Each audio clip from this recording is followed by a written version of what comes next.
வணக்கம் நண்பர்களே, விஜயபிரேக் பேசுகிறேன். கடனை அடைத்து பணக்காரன் ஆவது எப்படி? இதில் எந்த ஒரு தியரியும் கூகுள் ஸ்டோரிலாம் அதுவும் கிடையாது. சரியா? ஒரு விஜயபிரயாக ஒரு ஒரு ஒரு பிஸ்னஸ் ஃபேமிலியிலேருந்து ஒரு பையன் ஒரு டாப் மேனேஜ்மெண்ட் லெவலில் ஒர்க் பண்ணிட்டு எல்லா வேலையும் விட்டுட்டு ஒரு கன்சர்ன் ஆரம்பிச்சு நடுத்தருக்கு கடனோட ஊரை விட்டு ஓடி ஒருத்தன் ஃபோனை எடுக்க முடியாமல் ஒரு கடன்காரன் முகத்தை பார்க்க முடியாமல் என்ன பதில் சொல்றதுன்னு தெரியாமல் சூசைட் கண்டிஷனுக்கு போய் எங்கெங்கயோ அலைஞ்சு கடன் வந்த பிறகு நமக்கு ஒரு கேள்வி வரும், எதைக்குன்னா பித்தம் தெளியும் அப்படின்ற மாதிரி தான். சரி, தெரியாத பித்தத்துக்கு பேர் தான் கடன். உங்களுக்கு தெரியும், நம்ம ஒவ்வொரு நாளும் செத்து பிழைக்கிறதுக்கு மறுபடியும் தான் கடன். இதை கடன் பட்டவங்க நீங்க உணர்ந்திருப்பீங்க. ஒவ்வொரு நாளும் நிம்மதி இல்லாத நாட்கள் நேரங்கள். நான் ஒன்று சொல்லுவேன், நான் எவ்வளவு பிரச்சனையில நீங்க இருந்தாலும் கூட உங்களுக்கான ஒரு தீர்வு இருக்கு. அந்த தீர்வை நம்ம தேடுறது இல்லை. பிரச்சனைகள் எல்லாத்துக்குமே இருக்கு. கடன் இல்லாதவங்க யாருமே கிடையாது. சரி, அப்படி கடன் இல்லாதவங்க ஒரு நார்மல் லைஃப் வாழ்வாங்க. அம்பானிக்கே கடன் இருக்கு, அப்ப நமக்கு இருக்கக்கூடாதா? சரியா? அதான் சொன்னேன், நான் என்னோட பர்சனல் ஃபினான்ஸ் வீடியோஸ்லாம் சொல்லியிருக்கேன். கெட்ட கடன், நல்ல கடன்.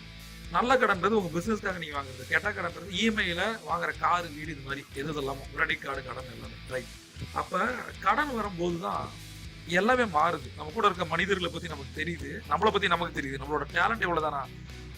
ஒரு அடுத்த வேலை சாப்பிடணும் போது யாராவது கடனை வாங்கி சாப்பிடணும்னு சொல்லி நண்பனை கூட்டிட்டு போகும்போது எனக்கு ஒரு 500 ரூபா கிடைச்சா நல்லா இருக்கும் அப்படின்னு போது 200 ரூபா கிடைச்சிது. வாழ்க்கையில மறக்க முடியாது. காலையிலையும் மதியானமும் சாப்பிடாம நைட்டு நாங்கள் போய் அவன்கிட்ட கடன் வாங்க போகும்போது ஒரு ஹோட்டலை பார்த்துட்டேன். என் ஃப்ரெண்டை சொன்னான், அப்படியே வரும்போது புரோட்டோடா செம்மையா சாப்பிட்றேன்டா அப்படின்னு. வாழ்க்கையில மறக்கவே முடியாது. ஒரு மழைக்கால சென்னை நேரம் போயிட்டு அவங்க நான் நினைச்சுக்கிட்டேன் இருட்டில் கொடுத்தான். அவன் ஒய்ஃபுக்கு தெரியாம கொடுத்தான். அந்த பணத்தை கூட 500 நினைச்சிட்டேன். எங்களுக்கு ஒரே செம்ம குஜாலு. ஹோட்டல் பார்த்தா தெரியுது 200 ரூபா. உடனே அப்புறம் நான் சொன்னேன், என்ன மச்சான் 500 நினைச்சேன், 200 ரூபா. ஏய் 200 ரூபா இருக்குல்ல, சாப்பிட்றான் முதலாடி. நான் மறக்க முடியாது. இன்னைக்கு நைட்டு ஓடிடுச்சு, நாளைக்கு என்ன பண்ணலாம்? இப்படிதான் கடன் பண்ணிச்சு. சரியா? இதுல யாரையும் நான் குறை சொல்லலாம் விரும்பல. என்னுடைய வாழ்க்கை நான் தப்பான வாழ்க்கையை வாழ்ந்திருக்கேன். சரியா? நான் நிறைய செஞ்சிருக்கேன். அவன் திரும்பி செய்வான்னு எதிர்பார்த்தது ஒரு நண்பனுக்கு ஒரு பணத்தை அவனால கெத்தா கொடுக்க முடியல. அதுக்கு மேரேஜ் ஆயிடுச்சு, அவனுக்கு நிறைய இஷ்யூஸ் இருக்கும். பட் 200 ரூபா பெரிய விஷயம் பண்ணியிருந்தது. பட் என்னோட பாக்கெட்ல 14 லட்சம் ரூபாய்க்கான கிரெடிட் கார்டு இருந்தது. புரியுதா? அதனால எந்த யூஸும் இல்லை. ஒரு நாள் அதை பரன்ல தூக்கி போட்டேன் நான் கட்டி. ஒரு கார்டு, கிரெடிட் கார்டுலாம் நீங்க வைக்கும் போது உங்களுக்கு நிறைய பேங்க் ஆஃபர் பண்ணும்போது ஒரு கெத்தா இருக்கும். ஒரு நாள் எல்லாம் மாறும்னு எனக்கு தெரியாம போச்சு. என்னால ஃபியூச்சரை ப்ரெடிக்ட் பண்ண தெரியல. நான் சொல்லுவேன் P² = சக்சஸ், ப்ரெடிக்ஷன், ப்ரொஜெக்ஷன் சொல்லுவேன். அந்த மாதிரி நாட்கள் நினைச்சு வைப்பேன். நாமே அப்படி ஆனோம். அடுத்தது சாப்பிட்றதுக்கே எப்படியாவது காசு வாங்கி சாப்பிட்ற மாதிரி ஆயிட்டோம். நம்ம படிச்சிருக்கோம், கார்பரேட்ல இருந்திருக்கோம். ஏன் இந்த மாதிரி ஆச்சு? நான் எடுத்த ஒரு முடிவு, அந்த பிசினஸ் என்ன சொல்றது, நான் எடுக்கிற முடிவு தான். ஒரு முடிவு தான் உங்களை பணக்காரன் ஆக்குது. ஒரு முடிவு உங்களை நடுத்தரு கொண்டு வருது. நான் எடுத்த முடிவு 2வது. அதுக்கு நிறைய காரணம் இருக்குது. நான் ஒரு சென்டிமெண்டல் இடியட். ரைட்? மனிதர்களை ரொம்ப நேசிக்கிறேன், நம்புறேன். அதுதான் என்னை கொண்டு விட்டுருச்சு. எனக்கு ஒரு தொழில அறிமுகப்படுத்த நண்பர் சொன்னது வெறும் ஒரு 50,000 ரூபாய் அதிகபட்சம் முதலீடு பண்ணுங்கன்னு. என்னுடைய முட்டாள்தனம், என்னுடைய ஆர்வ கோளாறுல நான் ஏதாவது பண்ணணும்னு நினைச்சு அந்த பர்டிகுலர் பிசினஸ்ல இன்வெஸ்ட் பண்ணி கேட்டவங்க அப்ரோச் பார்க்கும்போது நான் வேற மாதிரி இருந்தேன். இவங்களாம் இவ்வளவு சம்பாதிக்கிறாங்க, ஏன் நம்மளால முடியாதா? நமக்கு எல்லாமே இருக்கு. இவங்க இது தெரியாமலே சம்பாதிக்கும் போது நான் பண்ணக்கூடாதுன்னு சொல்லிட்டு முற்றிலும் தெரியாது, எப்படி பணம் வருதுன்னே தெரியாத ஒரு இண்டஸ்ட்ரியில நான் டோட்டலா பல கோடிகளை நான் இன்வெஸ்ட் பண்ணேன். சரியா? என்ன ஆகனே தெரியாது. ஒருவேளை இப்ப நான் உங்க எல்லாருக்கும் சொல்றதுதான், நீ எந்த முதலீடு வேணா பண்ணலாம். சரியா? அது எது வேணா பண்ணலாம். என்கிட்ட அதுக்கப்புறம் நிறைய பேர் 400 ரூபா போட்டா 4000 வரும்னு சொல்ல பிசினஸ் எல்லாம் சொல்லியிருக்காங்க. இப்போ கூட ட்ரெண்டிங்ல என்ன பிசினஸ், கிரிப்டோ கரன்சி எதுவோ ஒரு எக்ஸ். பணத்தை முதலீடு பண்ணும்போது உங்களுக்கு தேவைக்கு போக மீதி இருக்க பணத்தை தான் பண்ணணும். கடன் வாங்கி முதலீடு பண்ணக்கூடாது. முதலீடு பண்ணிட்டு உங்களுக்கே நிரந்தரமான வருமானம் வராம உங்களுடைய நண்பர்களையோ உறவினர்களையோ ரெஃபரே பண்ணக்கூடாது. சரி? அறிமுகப்படுத்தவே கூடாது. நாளைக்கு பேக் ஃபயர் ஆச்சுன்னா தாங்க மாட்டீங்க. சைனா வரைக்கும் ஓடிட்டேன் நான். சரி, அதுக்கப்புறம் ஓட முடியாது. அந்த பார்டர் வரைக்கும் ஓடிட்டேன். பைத்தியம் பிடிச்சி ஓடினேன். சரியா? ஏர்போர்ட்டுக்கு போகும்போது என் ஃப்ரெண்டு வண்டியில என்னை கூட்டிட்டு போறான். அவன் ஹெல்மெட் போட, நான் போட்டிருந்தேன். அப்பனா என்னோட கடன் பிரச்சனை எவ்வளவு இருக்குன்னு பாருங்க. சரியா? அவ்வளவு நரக மாதிரி இருந்த வாழ்க்கையை நான் ஒரு தப்பான பிசினஸ்ல தப்பான முதலீடு பண்ணிட்டேன். ரைட்? அதுதான் இது. நான் இப்போ அது அப்ப தப்பு. இப்ப நான் பெருமைப்படுறேன் அதை பண்ணதுக்கு. ஏன்னா கடன் ஒண்ணு இல்லை அப்படின்னா என் வாழ்க்கை கம்ப்ளீட்டா மாறி இருக்காது. இன்னும் நான் ஒரு வேலை, நான் இப்போ வேலையை விட்டுட்டு பிசினஸ் ஆரம்பிக்கும் போது முதல் 3 மாசம் ஸ்ட்ரகிளா இருந்து அதுக்கப்புறம் 5 லட்சம் 6 லட்சம் எனக்கு பணம் வர ஆரம்பிச்சது.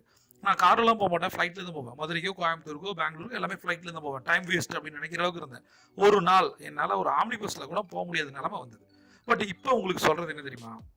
ஒருவேளை நீங்க இன்வெஸ்ட் பண்ற பிசினஸ்ல பணம் வரல அப்படின்னா நீங்க மாட்டிக்க கூடாது, ஒரே தொழிலை நம்ப கூடாது. இந்த 2 விஷயத்தை தான் உங்களுக்கு நான் சொல்லித்தரேன்.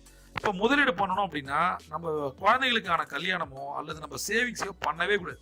ஒரு இன்வெஸ்ட்மெண்ட் பண்றீங்கன்னா இப்போ ஒரு 10,000 இன்வெஸ்ட் பண்றீங்க, அது வரலன்னா உங்களை பாதிக்க கூடாது. அப்படி நீங்க 10,000 யார்ட்டையாவது கொடுத்துட்டு அவன் சொன்னா இவன் சொன்னான்னு சொல்லி போட்டுட்டு ஒருவேளை அந்த பணம் வரல அப்படின்னா அவங்கள நீங்க குறை சொன்னாலோ நீ எது சொன்னாலுமே பாதிக்கப்பட போறது நம்ம தான். இதனால உறவுமுறை பிரச்சனைகள் தான் வரும். உங்களால முடிஞ்சா இன்வெஸ்ட் பண்ணுங்க, சரியா? முடியலாம் அமைதியா இருங்க. அது போனா வரலாம் பரவாயில்ல அப்படின்ற பணத்தை மட்டும் தான் நம்ம முதலீடு பண்ணணும், சரியா? இப்போ நான் வந்து போயிட்டு கடவுள் புண்ணியத்துல குரு கிடைச்சாங்க. அதற்கப்புறம் என் வாழ்க்கை மாற ஆரம்பிச்சது. உங்களுக்கு என்ன மைனஸோ அதை பிளஸ் ஆக்குவதற்கு ஒரு சூப்பர் ஹீரோ உலகத்துல இங்கேயோ இருக்கான். அவன் தான் குரு. நான் சொல்றேன், ஒரு மென்டார் அப்படின்னு சொல்றேன். எனக்கு மிகப்பெரிய, அதாவது 2 மேனேஜ்மெண்ட் வந்து சரியா பண்ணா ஜெயிச்சலாம்னு சொல்லுவேன். ஒன்று வந்து ஃபினான்ஸ் மேனேஜ்மெண்ட், இன்னொன்று பீப்புள் மேனேஜ்மெண்ட். நான் நினைச்சுக்கிட்டேன் பீப்புள் மேனேஜ்மெண்ட்ல நான் கெத்தானவன், எதை வேணா பண்ண முடியும்னு சொல்லிட்டு. எனக்கு ஃபினான்ஸ் தான் ஹேண்டில் பண்ண தெரியல அப்படின்னு நினைச்சேன். அது உண்மையே இல்லை, எனக்கு எதையுமே ஹேண்டில் பண்ண தெரியல. நான் மேனேஜ்மெண்ட் டிகிரிஸ் படிச்சிருக்கலாம், அதனால எந்த யூஸும் கிடையாது, சரியா? நான் என்கிட்ட பணம் இருக்கும்போது ஆப்வியஸா எல்லாருமே வருவாங்க, பணம் இல்லாத போது பயந்துருவாங்க, ஃபோன் பண்ணாலும் பயந்துருவாங்க. எத்தனை பேர் பிளாக் பண்ணுவாங்க, எத்தனை பேர் கால் எடுக்க மாட்டாங்க, எத்தனை பேர் வந்து நம்மளை பத்தி வேற வேற மாதிரி பேசுவாங்க. இதெல்லாம் வந்து நம்ம உருக்குலைய செய்யும், அவ்வளவுதான் சொல்றேன். மனித உறவுகள் வந்து, அதாவது மனிதர்கள் இவ்வளவு மோசமானவர்களா அப்படின்ற மாதிரியான ஒரு பாடம் கற்பிப்பதற்காக தான் பிரபஞ்சம் எனக்கு கடனை கொடுத்தது, சரியா? இங்க யாராவது கடனோட இருந்தீங்கன்னா அதை நீங்க வந்து கஷ்டப்படாம இருக்கிறதுக்காக ஒரு டெம்பரரி கடனை கொடுத்துருக்கு. இந்த கடனை நீங்க அடைச்சீங்கன்னா வாழ்க்கை ஃபுல்லா நீங்க சந்தோஷமா இருப்பீங்க, சரியா? அதனால என் குருவை சந்தித்த பிறகு என்னோட மைனஸ் என்ன, ஃபினான்ஸ். அந்த ஃபினான்சியல் கன்சல்டண்டா ஒரு குரு கிடைச்சாங்க. அதுக்கப்புறம் நான் என் வாழ்க்கையை மாத்திக்கிட்டேன். அப்ப நான் என்ன பண்ணினேன், முதல்ல சந்திச்ச உடனே ஒரு மேஜிக் நடந்தது. அதாவது இந்த ஆரா டிரான்ஸ்ஃபர்மேஷன். ஒருத்தவங்க பார்க்கும் போதே அந்த கரிஷ்மா நமக்கு டிரான்ஸ்ஃபர் ஆகும். பியூட்டிஃபுல்லான விஷயம். நான் உலகத்தின் டாப் 10 மோட்டிவேஷனல் ஸ்பீக்கர்ஸோட ஒரு 8 பேரோட நான் பயணம் செஞ்சிருக்கேன், சரியா? பட் என்னுடைய பிரச்சனைக்கு எந்த ஒரு மோட்டிவேஷனல் ஸ்பீக்கருடைய கண்டென்ட்டும் ஒரு சொல்யூஷனா இல்லை. அது அவங்க மேல தப்பு இல்லை, நான் யாரையுமே குறை சொல்ல விரும்பல. எனக்கு பிளேம் கேம், பிஎன்சி game, blame game, complaint game பிடிக்காது. என்னால நான் என்னுடைய கடன் பிரச்சனைக்கு அது தீர்வு ஆகலை, எனக்கு தீர்வா பண்ணிக்க தெரியல. ஏன்னா எனக்கு தேவை ஒரு ஸ்ட்ராட்டஜிஸ்ட். எந்த மோட்டிவேஷனும் வேணாம், நானே ஒரு மோட்டிவேஷனா பையன் தான், சரியா? கடனை விட தி பெஸ்ட் மோட்டிவேஷன் எதுவுமே கிடையாது, சரியா? அப்ப குரு வந்து சொல்லி கொடுத்த ஒரு சில விஷயங்களை நீ பண்ண ஆரம்பிக்கும் போது என் வாழ்க்கை மாறியது. நான் வந்து கடனை அடைச்சி பணக்காரன் ஆவது எப்படின்னு சொல்லிட்டு 1, 2, 3 அப்படின்னு வீடியோ போட்டிருந்தேன். இப்ப 4வது நான் சொல்லித்தர விஷயம் என்ன அப்படின்னா, இது சிம்பிளான டெக்னிக், இது எல்லாரும் பண்ணணும்னு கேட்டுக்கிறேன், சரியா? முதல்ல இப்ப கடன் வந்து பெருசா இருக்கு. இப்ப கடன்காரங்க கால் பண்றாங்க, என்னால வந்து அவங்களால பதில் சொல்ல முடியல, அவங்களுக்கு பதில் சொல்ல முடியல. நான் திருப்பி என்ன இருந்தாலும் இங்க வந்துதான் ஆகணும். ஒருவேளை நான் போன் எடுக்கல, அது வந்து என்னோட அப்பாவுக்கும் அம்மாவுக்கும் அவங்க கால் பண்ணாங்கன்னா அவங்களால எப்படி பதில் சொல்ல முடியும்? அந்த மாதிரி எந்த ஒரு வாய்ப்பும் இல்லை. பட் இருந்தாலும் சொல்றேன், நீங்க போன் எடுக்கல, டக்குன்னு வந்து உங்களோட வீட்டுக்கு வந்து நிக்கிறாங்க, அது தர்ம சங்கடம். 2வது உங்க ஒய்ஃபுக்கு, உங்க ஹஸ்பண்டுக்கு, உங்க அப்பா அம்மாவுக்கு, உங்க குழந்தைங்களுக்கு எவ்வளவு கஷ்டம். உங்களாலேயே உங்க கடன்காரனை சமாளிக்க முடியலையே, வாங்காத கடனுக்கு அவங்க எப்படி பதில் சொல்லுவாங்க? அப்பா அம்மாவுக்கு நம்ம கொடுக்குற மிகப்பெரிய கஷ்டம் என்ன தெரியுமா? நம்ம பையன் பொண்ணு கஷ்டப்படுதிய காசு இல்லாம அப்படின்னு நினைச்சு கடைசி காலத்தை ஓட்டுறாங்க பாருங்க. அந்த கஷ்டத்தை மட்டும் யாரும் கொடுத்துறாதீங்க. நான் கொடுத்தேன், என் வாழ்க்கையில கொடுத்தேன். என்னோட அம்மாவை கூட்டிட்டு போய் நான் வந்து ஒரு கிரெடிட் கார்டை கொடுத்து, இந்த கடையில எந்த சொல்லனா வாங்கிங்கன்னு சொல்லியிருக்கேன். ஒரு நாள் அவங்க ஃப்ரெண்ட்ஸ் எல்லாம் பார்த்து அசந்திருக்காங்க. நான் ஒரு கெத்தா ஒரு கார்பரேட் பையனா இருந்தேன், எது வேணா வாங்கிக்கிங்க. ஆனா கடைசி ₹1 வரைக்கும் வந்து எங்க அம்மா யாருக்கு தெரிஞ்சவங்கள்ட்ட கடன் வாங்க முடியுமோ வாங்கி தந்தாங்க. அந்த அளவுக்கு நரகத்துல கொண்டே விட்டேன். நான் பண்ணது மிகப்பெரிய பாவம். அதை யாராவது பண்ணிட்டு இருந்தீங்க அப்படின்னா உங்களால் அதுல இருந்து மீண்டு எழுந்து வர முடியும். அதனால எமோஷன் ஆகாதீங்க, கோவப்படாதீங்க. இது நடந்தா கடன் அடைக்கவே முடியாது. என் குரு சொல்லி கொடுத்த ஸ்ட்ராட்டஜி என்ன தெரியுமா? இப்போ வந்து நான் ₹100 சம்பாதிச்சாகணும். அந்த ₹100 எப்படி சம்பாதிக்க போறேன், அந்த ₹100 எப்படி வந்து நான் இனிஷியேட் பண்ண போறேன், எப்படி என்னோட கடனை அடைக்க போறேன், அதற்கான ஒரு ஃபார்முலா. இந்த ஃபார்முலா பேர் வந்து 50-20-30 அப்படிங்கிற 50-20-30. இந்த ஃபார்முலா எதை சொல்லுது அப்படின்னா, இது ஒரு சிம்பிள் பிளான யார் வேணா அவங்களுடைய ஃபினான்சியல் கோலை ரீச் பண்ண முடியும். நிதி இலக்குன்னு ஒன்று முக்கியம், கோல் செட்டிங் ரொம்ப ரொம்ப முக்கியம். Personal goal, financial goal, professional goal, long term goal, short term goal, mid term goal, இது மாதிரி 6 கோலை பற்றி நான் பல வீடியோக்கள் போட்டிருக்கேன். உங்களுக்கு என்ன கேள்வி என்கிட்ட இருக்கோ என்னோட பேரை போட்டு கோல் செட்டிங் போட்டால் அது வரும். உங்களுக்கு என்ன தேவையோ, கான்ஃபிடன்ட் கோச் விஜய் பிரயாக், டெப்ட் சொல்யூஷன் கோச் விஜய் பிரயாக், கோல் செட்டிங் கோச் விஜய் பிரயாக், இப்படி போடலாம் நீங்கள். 2வது விஷயம், எப்படி இதை வந்து இந்த ஃபார்முலாவை நான் அப்ளை பண்ணி நான் எனக்கான ஒரு சிஸ்டமை கிரியேட் பண்ணேன். நிறைய பேர் கடன்காரங்களோ அல்லது பிசினஸ் பண்றவங்களோ நார்மல் லைஃப் இருக்கவங்களோ ஒரு சிஸ்டத்தை கிரியேட் பண்றது இல்லை. அந்த சிஸ்டத்துக்கு பேர் ஃபினான்ஷியல் சிஸ்டம். அதை நீங்க கிரியேட் பண்ணுங்க. அது அந்த ஃபார்முலா தான் 50-20-30, 50-20-30. முதல்ல இந்த ரூல் என்ன சொல்லுதுன்னா, 50% உங்களோட இன்கம் இருக்கு இல்லையா, அதை எடுத்து வச்சுக்கணும். அதை எது தேவையோ அதை மட்டும் யூஸ் பண்ணும். 50% எது தேவையோ அதை பண்ணும். ஒன்று. ரெண்டாவது, இருக்கிற 50% ரெண்டா பிரிக்கணும். 20% தனியாக எடுத்து வச்சுக்கணும். அதை பொதுவாக எல்லா ஃபினான்ஷியல் கன்சல்டன்ட் என்ன சொல்லுவாங்க, சேவிங்ஸ்னு வச்சுக்கோங்க. மீதி இருக்க 30% கடன் ரீபேமெண்ட்டுக்கு, கடனை திருப்பி கொடுப்பதற்கு. 50 வந்து டே டு டே ஆக்டிவிட்டிக்கு, 20 வந்து சேவிங்ஸ் பண்ணுங்க, 30 வந்து கடனை திருப்பி கொடுங்க. இப்போ என்ன பிரச்சனைனா, நமக்கு முன்னாடி இருக்க கடன் வந்து பூதகரமான கடன். இந்த ஃபார்முலாவை நம்ம யூஸ் பண்ண முடியுமா அப்படின்னு நான் யோசிக்க ஆரம்பிச்சேன். 20% நான் மாத்திக்கிட்டது என்னன்னா, 20% என்னுடைய அன்றாட செலவுகள். மீதி இருக்கிறது எவ்வளோ, 80%. 80%ல மினிமம் 50% கடன் அடைப்பது. 30% என் குரு எங்க போறாங்களோ அவங்கள ஃபாலோ பண்ணி அந்த ட்ரைனிங்ஸை கத்துக்கிறது, கோச்சிங்ஸை கத்துக்கிறது. ஏன்னா அந்த 30% ரொம்ப முக்கியம். இப்போ எனக்கு 100 ரூபாயும் வெளியில இருந்தா வரணும். இப்போ எனக்கு கடன் கொடுக்க யாருமே கிடையாது. ஏன்னா என்னை பொறுத்தவரையும் நான் தீவில் இருக்கேன். என்னை பார்த்து எல்லாம் தெரிச்சு ஓடிட்டான், யாருமே இல்லை. சரி, நான் மட்டும் தனியாக நிற்கிறேன். சரியா? அப்போ என்ன ஆயிடுச்சு அப்படின்னா, இப்போ என்னோட அன்றாட தேவை நான் பண்ணி தான் ஆகணும், நான் சாப்பிட்டு தான் ஆகணும், ட்ராவல் பண்ணணும். முதல்ல போய் எல்லா கடன்காரங்களையும் பார்க்க ட்ரை பண்ணேன். 50% வெளியூர்கள் இருந்ததால ஃபோன் பண்ணி பேசினேன், எல்லாருக்கும் நம்பிக்கையாக பேசினேன். மீதி இப்போ 50% லோக்கலில் இருக்கிறவங்களுக்கு நானே போனேன். எனக்கு கொஞ்சம் டைம் கொடுங்க. என்னை பார்த்தவொடனே ஒன்று சொல்கிறேன் பாருங்க, எப்போ நீங்கள் பயந்து ஓட ஆரம்பிக்கிறீங்களோ அவங்களும் பேனிக் ஆவாங்க. ஏன்னா அவங்களும் கஷ்டப்பட்டு பணம் கொடுத்துருக்காங்க. எல்லா கடன் கொடுத்தவங்களும் கெட்டவர்கள்லாம் கிடையாது. என்னை பொறுத்த வரைக்கும் கடன் கொடுத்தவர்கள் நல்லவர்கள். எனக்கு உதவி தான் செஞ்சாங்க, அதை நான் உதவியாக பார்க்குறேன், கடனாக பார்க்கல. அதை நான் வட்டி கொடுத்தாலும் கூட அவங்க நெருக்கடியான நேரத்தில் நிறைய பேர் எனக்கு ஹெல்ப் பண்ணியிருக்காங்க. அவங்க நல்லா இருக்கும். இந்த நேரத்தில் யாரெல்லாம் எனக்கு பணம் கொடுத்து ஹெல்ப் பண்ணாங்களோ அவங்களும் அவங்க ஃபேமிலியும் வாழ்க வளமுடன், வாழ்க வளமுடன், வாழ்க வளமுடன். ஏன்னா அவங்கள எப்படி என்னோட அப்பா அம்மா நான் கஷ்டப்படுத்தினா பரவாயில்ல, ஆனால் அவங்களையுமே நான் கஷ்டப்படுத்திருக்கேன். பட் இப்போ வந்து ஃபர்ஸ்ட் கிளியரா எல்லாத்தையும் சொல்லிட்டேன், எனக்கு கொஞ்சம் டைம் கொடுங்க அப்படி. நான் வந்து ஒரு 3.5 லட்ச ரூபா கடனை வாங்கிட்டு 8.5 லட்ச ரூபா வட்டி கட்டியிருக்கேன். அவர் கூட எனக்கு கால் பண்ணிட்டே இருந்தாரு. கடன்ல 2 வகையான கடன் இருக்கு. ஒன்று வந்து அதிக வட்டி கடன், இன்னொன்று அதிக ப்ரெஷர் கடன். அதிக வட்டி கடன்னா உங்களுக்கு தெரியும், மீட்டர் வட்டி, எக்ஸ்பிரஸ் வட்டி, தண்டல், எல்லாம் ஓவரா. இன்னொரு கடன் வந்து பாத்தீங்கன்னா 50,000 தான் கொடுத்துருப்பாரு, ஒரு நாளைக்கு 50 ரூபா கால் பண்ணுவார். ஏன்னா அவருக்கு 50,000 பெருசு. அப்ப யாரு ரொம்ப அதிக ப்ரெஷர் போடுறாங்களோ அவங்களுக்கும் எது அதிக வட்டியோ அதை கொடுக்கணும் நான் முடிவு பண்ணேன். அதனால நான் வந்து இந்த மாசம் மினிமம் ஒரு 1 லட்ச ரூபா சம்பாதிப்பேன், 50,000 ரூபாய் கடன் கிடைப்பேன். மீதி இருக்கிற 20% என்னோட வாழ்க்கையை ஓட்டுவேன். 30% என் குரு எங்கெங்கெல்லாம் போறாங்களோ அங்கெல்லாம் தொடர்ந்து போகும். நம்மளே ஒரே ஒரு விஷயம் தான், என் குருவை சந்திக்கும் போது நான் அவங்க மனசார நான் நினைச்சது, நான் வந்து கடனை அடைக்கணும்னு இல்லை, நான் உயிரோட இருக்கணுங்க. நான் உயிரோட இருந்தால் தான் கடன் அடைக்க முடியும். யாரையும் ஏமாத்தி நான் செத்து போகக்கூடாதுன்னு நினைச்சேன். எப்ப நீங்க நல்ல மனசோட இருக்கீங்களோ பிரபஞ்சம் நீங்க எதிர்பார்த்ததை விட நிறைய கொட்டி தரும். அதான் சொல்ல, என்னோட டைலாக்ஸ் எல்லாமே பார்த்துருப்பீங்க. சியோன் டாப்க்கு முன்னாடி என்ன சொல்லுவேன், பிரபஞ்சம் கொட்டி தர காத்திருக்கு, நீங்க ஒரு சாம்பியன், சியோன் டாப். அவ்வளவுதான். இந்த 3 தான் திரும்ப திரும்ப சொல்லுங்க, இதே வேற மாதிரி ஆயிடும். கம்ப்ளீட்டா இந்த 50, 20, 30 ஃபார்முலாவை நான் மாத்தி 50% கடனுக்கும், 20% எனக்கும், 30% வந்து என் குருவை ஃபாலோ பண்றதுக்கும். இங்க நிறைய ஒரு சேலஞ்ச் என்ன தெரியுமா, நிறைய பேருக்கு கடனை அடைப்பதற்காக நிறைய மூட நம்பிக்கைகளை நம்புறது. சரி, இப்ப கூட ஒருத்தவங்க ரீசெண்டா சொல்லியிருந்தாங்க, என்னென்ன விஷயங்கள் அதை பண்ணா கடன் அடையும், இதை பண்ணா கடன், அப்படிலாம் கிடையாது. நீங்க பிசினஸ் பண்ணா மட்டும் தான் கடன் அடையும். சரி, ஏதாவது ஒரு வேலை செஞ்சு சம்பாதிச்சாதான் அந்த சம்பாதித்தலை வைத்து கடன் அடையும். வேற எதுவுமே ஃப்ளூக்ல, லாட்டரியில விழாது, கேம்பிளிங்ல விழாது, ஆன்லைன் ரமில போக முடியாது. நீங்க வாங்கி வைக்கிற ப்ராடக்ட் ஷேர் மார்க்கெட்லயோ கமோடிட்டிலயோ கரன்சிலயோ அப்படி பறக்காது, ஒன்றும் பண்ணாது. நீங்க கஷ்டப்பட்டு ஒர்க் பண்ணணும், உங்களை யாரும் ப்ரெஷர் பண்ணக்கூடாது. கடன்காரங்களை நீங்க முன்னாடியே சொல்லிடணும். இப்ப ஒரு கேள்வி இருக்கும், இதை சொன்னா கேட்க மாட்டாங்களே, எனக்கு நிறைய கமெண்ட் வரும். நீங்க சொல்றதை நாங்க செஞ்சா எல்லாருக்கும் பணம் கொடுக்கணும்பா. நான் 18 மாசம் தீயா பேயா வேலை செஞ்சேன். சரியா, புரியுதா? 15 மணி நேரம் வேலை செஞ்சேன். என்னுடைய கடன் அடைக்கிறதுக்கான காலம் வந்து 3:40. இன்னைக்கு நான் அப்படிதான் இருக்கேன். நான் 3:40 ட்ரைனிங் கொடுக்க வரேன். ஆனா எத்தனை பேர் வராங்க யோசிச்சு பாருங்க. 10,000 பேருக்கு குரூப்ல நான் வந்து காலையில வருவேன், ஆனா 100 பேர் தான் வருவாங்க. 3:40 இருந்து 10 மணி வரைக்கும் நான் லைவா தான் இருப்பேன். இனி எத்தனை பேர் இருக்கீங்க? நேரத்தை பணமாகணும். அதற்கு தான் கோல்டன் அவர் ஒரு விஷயத்த சொல்லி கொடுக்குறேன். தங்க நேரத்தை அந்த சிஸ்டம் ஒரு 10 ஃபார்முலா பண்ணுங்க. இப்ப முன்னாடி இருக்கிற ஒரு ஃபினான்ஷியல் சிஸ்டம், ஒரு ஃபினான்ஷியல் கோலை நான் உங்களுக்கு சொல்லி கொடுத்துட்டேன். சரியா, இதை மாதிரி நீங்க பண்ணலாம். இந்த 50, 20, 30 நீங்க மாத்திங்க. சரியா, இது வந்து ஒரு டெம்ப்ளேட். இது யார் ஒவ்வொரு இண்டிவிஜுவலுக்கும் இது மாறும். பணத்தை எப்படி மேனேஜ் பண்ணணும், எமர்ஜென்சி எப்படி ஹேண்டில் பண்ணணும், ரிட்டையர்மெண்டா இருக்கும்போது ரிட்டையர்மெண்ட் ஆகணும்னா என்ன பண்ணணும், அதெல்லாம் அப்புறம். இப்போதைக்கு நமக்கு முன்னாடி மிகப்பெரிய வந்து பிரச்சனை வந்து கடன் தான். அந்த கடனை எடுக்கணும். ஏன்னா இன்னொன்று சொல்றேன், இந்த கொரோனா காலகட்டங்களில் கடந்த 2 அல்லது 2.5 வருடங்களா நிறைய கடன்காரர்கள் மாறிட்டாங்க. 70% தொழில்கள் அஃபெக்ட் ஆயிருக்கு எனக்கு தெரிஞ்சு. சரியா, என்னோட கிளைண்ட்ஸ்ல மொத்தம் 600 குளோபல் கிளைண்ட்ஸ் இருக்காங்க. அவங்கள ஆல்மோஸ்ட் ஒரு 50-60% மக்கள் ரொம்ப அஃபெக்ட் ஆயிருக்காங்க. தொழில்களே இல்லை. நீங்க பாத்தீங்கன்னா தெரியும், நீங்க அப்படியே ஒரு எந்த ஊர்ல இருக்கீங்களோ அப்படியே போய் பாருங்க, எத்தனை ரெஸ்டாரண்ட் க்ளோஸ் ஆயிருக்கு, எத்தனை ஷாப்ஸ், டூலெட் இருக்கு, வீடு இருக்கு. இதெல்லாம் ஏன்? அப்போ உங்க பிசினஸ் ஒரு பில்டிங் இருக்கு, 4 ஃப்ளோர் இருக்கு. என்னோட ஒரு ஆஃபீஸ் நான் வந்து பேசிட்டு இருக்க ஆஃபீஸ்ல மொத்தம் 45 ஆஃபீஸ் இருக்கு. அதுல 5 ஆஃபீஸ் தான் இருக்கு, 40 ஆஃபீஸ் இல்லை.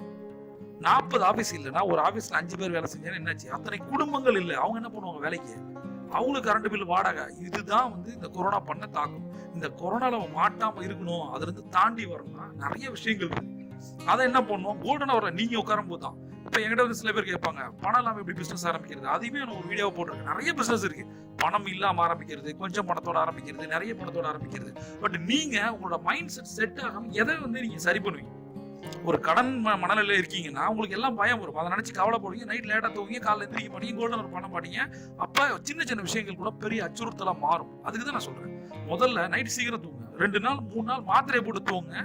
தூங்குறதுக்கு வாழ்க வளமுடன்ல ஒரு டெக்னிக் இருக்கு. வாழ்க வளமுடன்ல ஒரு மெடிடேஷன் ஒரு டெக்னிக் இருக்கு. அது அட்டகாசமா ஒர்க் அவுட் ஆகும். அதை போட்டு தூங்க. 10 மணிக்கு தூங்கி இருக்கு, சரி அதை செஞ்சுட்டு தூங்க. 10 மணிக்கு தூங்கி 4 மணிக்கு எந்திரிங்க. 21 நாள் எந்திரிச்சு கஷ்டப்படுங்க. கடன்காரனை சமாளிப்பதற்கும் பயப்படுறதை விட நம்ம நைட்டு தூங்கிட்டு காலைல எந்திரிச்சோன்னு வச்சுக்கோங்க, எதிர்கொள்ள முடியும். ஏன்னா நீங்க 4 மணிக்கு எந்திரிச்சு எல்லாத்துக்கும் மேல நீங்க டாப்ல இருக்கீங்க. 7, 8, 9 கடனோட புரண்டு படுத்து, அதெல்லாம் ஒரு டாட்டும் கிடையாது. சும்மா அது எல்லாமே சும்மா. நான் ஏற்கனவே சொல்லியிருக்கேன், ஒரு டிரைவரோ, ஒரு கண்டக்டரோ, ஒரு நர்ஸோ, ஒரு டாக்டரோ, அவங்க டியூட்டிக்கு காலையில போறாங்க. எல்லை காக்கிறவன் நமக்காக நம்ம ஒரு சகோதரன் நாங்க வந்து பணியில் நின்று இருக்கா, -5 டிகிரி -10 டிகிரி நின்று இருக்கா, செத்தும் போறான். ஆனா நாம காரணம் சொல்லிட்டு நம்மளும் சாகுறோம், அடுத்தவனையும் சாகடிக்கிறோம். சரியா? இதை மாத்துறதுக்கு தான் சொல்றேன், காலைல எந்திரிச்சு கோல்டன் ஹவரோட 10 ஸ்டெப் பண்ணுங்க. கோல்டன் ஹவர் தெரியல, கீழே லிங்க் இருக்கு. நம்மளே ஒரே ஒரு விஷயம் தான், என்னால எந்திரிக்க முடியல, என்னால கோல்டன் ஹவர் பண்ண முடியல, எந்த ஒரு கமெண்ட்டும் நீங்க போடக்கூடாது. 3வது, நான் இந்த மாதிரி கடன்காரனுக்கு நீங்க சொன்ன மாதிரி சொன்னேன், ஆனா எது கேட்க மாட்டாங்க. என்ன பண்ணலாம்னா ஃபேஸ் பண்ணி தான் ஆகணும், சம்பாதிச்சு தான் கொடுக்கணும். நானும் அப்படிதான் இருந்தேன். யார் அதிக ப்ரெஷர், நான் சொல்றேன், யார் அதிக ப்ரெஷர் அவங்களுக்கு வந்து 5000 கொடுத்துருங்க. ஒருத்தருக்கு 5 லட்ச ரூபா தரணும், போய் 5000 கொடுத்தேன். சார் இதை வச்சு எப்போ சார் ஒரு 100 வருஷம் ஆகுமா சார் அப்படின்னு கேட்டாரு. சார் சொல்ல முடியாது சார், 150 கூட ஆகலாம்னு நான் சொன்னேன். என்ன பண்றது, எனக்கு 5000 கிடைச்சதே பெரிய விஷயம் சார். உங்களை மாதிரி எனக்கு 22 பேர் இருக்காங்கன்னு சொன்னேன். இன்னைக்கு ஒரு 5000 கொண்டு வந்து கொடுக்குறேன் அப்படின்னா நாளைக்கு என்ன பண்ணு நான் யோசிக்கிறேன் சார். நான் மனுஷன், சொல்லுங்க கொஞ்சம் யோசிங்க சார் என் நிலைமை அப்படின்னு. அதான் நான் ஏற்கனவே உங்கள்கிட்ட பல தடவை சொல்லியிருக்கேன், கடன்காரன் ஆயிட்டீங்கன்னா, கடனை வாங்கிட்டீங்கன்னா எமோஷன் ஆகாதீங்க, கோவப்படாதீங்க. நான் ஏன் அந்த மாதிரி யோசிக்கிறேன்னா, அவ்வளோ பேருக்கு நான் இவ்வளோ வட்டியை 1ஆம் தேதி கொடுத்துருந்த பையனால கொடுக்க முடியலன்னும் போது எனக்கு என் மேலே கோவம் வருது. ஏன்னா இவ்வளோ வட்டி கொடுத்துருக்கேன், திரும்ப என்ன கேட்குறீங்களே. பட் அவங்களோட சூழல் வேற மாதிரி இருக்கும். பணம் வாங்கிட்டு கொடுக்கணும், சரி, அது நம்ம கடமை. அவங்கள வந்து நம்ம தள்ளி போட்டுட்டே இருக்க முடியாது. நான் என்ன சொல்றேன்னா, நான் 3 மாசம் டைம் வாங்கினேன் அப்படின்னா, அந்த 3 மாசத்துல உயிரை விட்டு ஒர்க் பண்ணேன், சம்பாரிச்சேன், ஒரு 5000 10,000 கொடுக்க ஆரம்பிச்சேன். அவங்களுக்கு நம்பிக்கை வந்துச்சு. ஏற்கனவே இவன் நல்லவன், ஏற்கனவே பணம் கொடுத்துருக்கான், 3.5 லட்ச ரூபா வாங்கிட்டு 8 லட்ச ரூபா வட்டி கேட்டிருக்கானா, நான் எவ்வளவு பெரிய நல்லவனா இருந்திருப்பேன். அப்ப திரும்ப கொடுப்பான், அவன் இல்ல அவன் என்ன பண்ணுவான் அப்படின்றது ஒரு 90% பீப்புள் வந்துட்டாங்க. அதனால நான் தப்பிச்சேன். 2வது, நீங்க எவ்வளவு நாணயமா நடந்துருக்கீங்க ப்ரீவியஸா, அதை பொறுத்து தான் உங்களுக்கு அவங்க போடுற ப்ரெஷர் இருக்கு. எல்லாரும் ப்ரெஷர் பண்ண மாட்டாங்க. 10 பேர் இருந்தாலும் 8 பேர் ஃப்ரீயா விட்டுருவாங்க, 7 பேர் விட்டுருவாங்க. என்னையும் 7 பேர் விடலையே 8 பேர் விடலையேன்னு கேட்காதீங்க. இந்த பிளானே, நான் சொன்ன பிளானே 50-20-30 ஒவ்வொரு இண்டிவிஜுவல் மனிதனுக்கும் மாறுபடும். அது மாதிரி உங்களுக்கு மாறுபடும். நீங்க உங்களுடைய பதவி, படிப்பு, உங்களோட அனுபவம், நீங்களோட கேரக்டர், ஆட்டிடியூடு, ஃபேஸ் பண்ற விதம், எல்லாம் நீங்க பழகிற விதம் எல்லாம் சேர்ந்து தான் முன்னாடி இருக்கவங்க வந்து பேச வைக்குது, ஆத்திரப்பட வைக்குது. அவன் முன்னாடி இருக்கவனா பேனிக் ஆகாதீங்க, பயம் கொடுத்தாதீங்க. அவன் பிரச்சனை உங்க பிரச்சனை, சரியா? உங்களால தான் அவனுக்கு பிரச்சனை அப்படின்னும் போது அதை பொறுமையா இருங்க. நீங்க பொறுமையா தான் இருக்கணும். கடன் வாங்கினவங்க பொறுமையா தான் இருக்கணும். எமோஷன் எப்போ நீங்க யாருன்னு காட்டலாம் அப்படின்னா, கடன் அடைச்ச பிறகு ஒரு 100 பேருக்கு 1000 பேருக்கு சேரிட்டி பண்ற நிலைமைக்கு வரும்போது உலகமே உங்கள்கிட்ட இருக்கும். அந்த நிலைமைக்கு உங்களாலே வர முடியும், சரியா? கடனை பார்த்து பயந்து ஓடின காலகட்டம் போய் இன்னைக்கு சேரிட்டிக்கே அத்தனை பேருக்கு ஹெல்ப் பண்றதுக்கான ஒரு வாய்ப்பு முடியுது அப்படின்னா, அது எல்லாமே நம்ம குரு இருந்தோம், பிரபஞ்சம். 2வது, இதை நான் சொல்றதால என்ன தெரியுமா, கீழே வந்து கமெண்ட்லாம் எனக்கு நிறைய பர்சனல் மெசேஜ் போடுறேன். எனக்கு ஒரு 5 லட்சம் கொடு, 1 லட்சம் கொடு, 10,000 கொடு, நான் எஜுகேஷன் கொடு. நான் வந்து யாராருக்கு நான் வந்து சேரிட்டி பண்றேன்னு சொன்னா, இதற்கான ஒரு டீம் இருக்கு. 3 சேரிட்டி இன்ஸ்டிடியூஷனுக்கு நான் பண்றேன். நான் யாரோ தெரியாத ஒருத்தருக்கு பணம் போடுற அளவுக்கு யாருமே அப்படி போட மாட்டேன். அந்த அளவுக்கு நான் பணக்காரலாம் கிடையாது, சரியா? அப்ப எனக்குன்னு ஒரு டீம் இருக்கு, எனக்கு ஒரு சிஸ்டம் இருக்கு. மாசம் எவ்வளவு நாங்க வந்து சேரிட்டி பண்ணணும், எங்களுக்குன்னு ஒரு மனசாட்சி இருக்கு. சரி, யாரோ தெரியாத ஒருத்தருக்கு பண்ற அளவுக்கு நான் வந்து நோட் நாசிக்ல ஃபேக்டரி வைக்கல, நோட் அடிக்கிற ஃபேக்டரி, சரியா? அதனால நான் ஒரு விஷயம் தான் சொல்றேன், யாருன்னு தெரியாத ஒருத்தர் பணம் கேட்க, ஏற்கனவே ஒரு வீடியோல சொல்லியிருக்கேன், யாரும் தெரியாத ஒருத்தர் பணம் கேட்பது பிச்சைக்கு சமம், சரியா? அதை கீழே இருக்கவங்க, அதை கமெண்ட்ல போடுறவங்க பண்ணாதீங்க. யாரையும் காசு கேட்காதீங்க. ஏன்னா காசு கேட்காம நீங்க பணக்காரன் ஆக முடியும்னு சொல்றதுக்கு தான் நான் கோல்டன் ஹவர் கொடுத்துருக்கேன். நான் உங்களுக்கு செய்ய வேண்டிய விஷயங்களை பண்ணிட்டேன், கோல்டன் ஹவரை கொடுத்துட்டேன். அதை நீங்க பண்ணி கடன் அடைக்க வேண்டியதான். ஏன்னா என் குரு அதை தான் எனக்கு கொடுத்தாங்க, நான் அதை பண்ணி நான் கடன் அடைச்சேன். அதை சிஸ்டத்தை சரியா பண்ணீங்கன்னா நீங்க ஜெயிப்பீங்க. வேற எதுவும் சொல்றதுக்கு புதுசா ஒண்ணும் இல்லை. திரும்ப சொல்ற நண்பர்களே, உங்களால் கடனை அடைக்க முடியும். ஏன்னா இப்ப எதுக்காக இந்த வீடியோ நான் போடுறேன் அப்படின்னா, இதை போட வேண்டிய அவசியம் இல்லை. இப்போ ஒருத்தர் ஒரு ரியல் எஸ்டேட் என்கிட்ட பேசினார். அவருடைய பிரச்சனை 35 crores. அவர் காலையில மதியானம் சாயந்தரம் 3 வேளை மாத்திரை சாப்பிட்ற மாதிரி 3 தடவை என்கிட்ட பேசுன்னு நினைக்கிறேன். அப்போ நான் சொன்னேன், ஒரே ஒரு வீடியோ போடுறேன், அந்த வீடியோவை திரும்ப கேளுங்க அப்படின்னு சொல்லிட்டேன். கடன் என்றால் ப்ரெஷர் தான். ப்ரெஷர் போகணும் அப்படின்னா நம்மளுடைய மைண்ட் செட்டை, நம்மளுடைய அந்த ப்ரெஷரை கொண்டு போய் உங்க பிசினஸ்ல போடுங்க. உங்க எங்க தப்பு பண்ணீங்களோ அதை சரி பண்ணும். எவ்வளோ வீடியோ, எவ்வளோ ட்ரைனிங் நான் கொடுத்துட்டு தான் இருக்கேன்.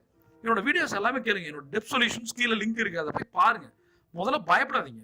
முதல்ல நீங்க உயிரோட இருக்கணும், பயப்படாதீங்க. இந்த சூசைட் தாட்டே வரக்கூடாது. அதுக்குமே நிறைய வீடியோ போட்டுருங்க. நான் நீங்க உயிரோட தானே இருக்கேன், நீங்களும் உயிரோட இருப்பீங்க. நிறைய பேர் நீங்க வாழ வைப்பீங்க.